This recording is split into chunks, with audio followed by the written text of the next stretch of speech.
Assalamualaikum warahmatullahi wabarakatuh. Jumpa kembali saudaraku dengan Bu Wahyu, yang pada kesempatan kali ini Bu Wahyu akan menyampaikan tentang birrul walidain atau berbakti kepada orang tua yang mungkin akhir-akhir ini juga ada istilahnya ada anak yang tega memenjarakan orang tuanya, bahkan ada yang menyiksa orang tuanya. Naudzubillah. Jadi Masya Allah, padahal birrul walidain ini adalah tuntunan dari baginda kita Rasulullah SAW. Jadi sebenarnya mengapa sih kita harus birrul walidain, berbakti kepada orang tua? Ya memang yang pertama karena kita harus mentaati Allah. Jadi ketika Allah perintahkan kita untuk berbakti kepada orang tua, ya kita berbakti kepada orang tua. Bagaimana ketika dalam surat Luqman Allah menjelaskan di situ kita adalah diperintahkan oleh Allah berbakti kepada orang tua, terutama ibumu, ya, ibu kita, yaitu wahnan ala wahni, yang mengandung dalam keadaan lemah bahkan sampai bertambah lemah. Kemudian selain itu saudaraku juga istilahnya dari ketika kita berbakti kepada orang tua adalah jalan masuk surga kita saudaraku, sebagaimana Rasulullah menyampaikan hadis yang artinya begini, celaka, celaka, celaka. Kemudian ditanya pada beliau, siapa ya Rasulullah?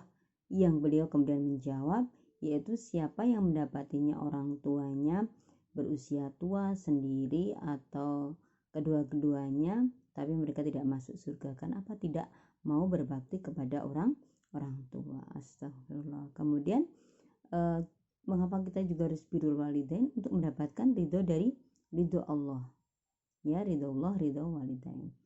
Dan kemudian juga dari sebetulnya kalau kita, saudaraku begini, kalau kita bisa hadir ke muka bumi ini dari siapa? Dari orang tua kita, istilahnya lantaran orang tua kita. Selain itu juga apabila kita berbakti kepada orang tua kita, maka insya Allah kita juga akan disayang oleh anak-anak kita, saudaraku. Jadi itu alasan mengapa kita harus birrul walidain. Lalu bagaimana caranya? Saudaraku, yang pertama adalah kita senantiasa menghormati kedua orang tua kita, menyayangi orang tua kita, kemudian patuh perintah dari orang tua kita selama taat dalam Allah ataupun tidak kepada kesyirikan. Jadi kita hendaklah patuh kepada orang tua kita. Kemudian selain itu, saudaraku, hendaklah kepada orang tua kita berkata yang baik, lemah lembut, tidak membentak. Bahkan kalau dalam surat Al-Isra disebut saja nggak boleh kita, saudaraku, bahkan sampai memukul. Naudzubillah. Jadi dengan lemah lembut, dengan penuh kasih sayang, Masya Allah, luar biasa. Dan jangan lupa kita senantiasa mendoakan kedua orang tua kita, ya, karena kalau kita lihat sebetulnya Masya Allah, orang tua kita itu juga senantiasa mendoakan kita, saudaraku. Jadi apapun wujud kita atau seberapapun mungkin ada yang nakal atau bandel istilahnya, orang tua tetap senantiasa mendoakan kita. Ya Allah, subhanallah, Masya Allah. Nah, kemudian ada pertanyaan, bagaimana kalau orang tua kita sudah meninggal? Ya, kita tetap mendoakan kedua orang tua kita, ya.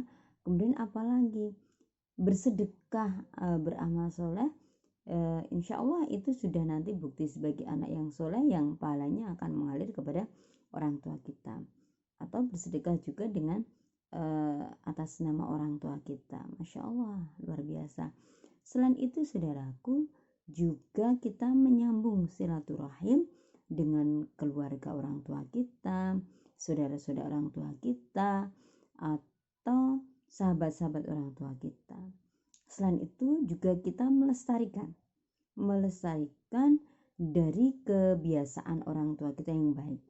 Ya, misalnya orang tua senang silaturahim, kita lanjutkan. Orang tua senang jamaah ke masjid, ya kita lanjutkan. Insya Allah itu bukti dari tanda-tanda kita berbakti kepada orang tua.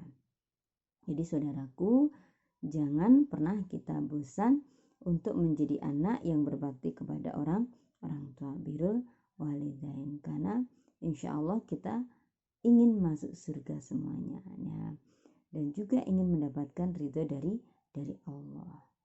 Jangan pernah bosan untuk menjadi anak yang soleh dan soleha. Insya Allah, amin ya rabbal alamin. Terima kasih, mudah-mudahan bermanfaat. Assalamualaikum warahmatullahi wabarakatuh.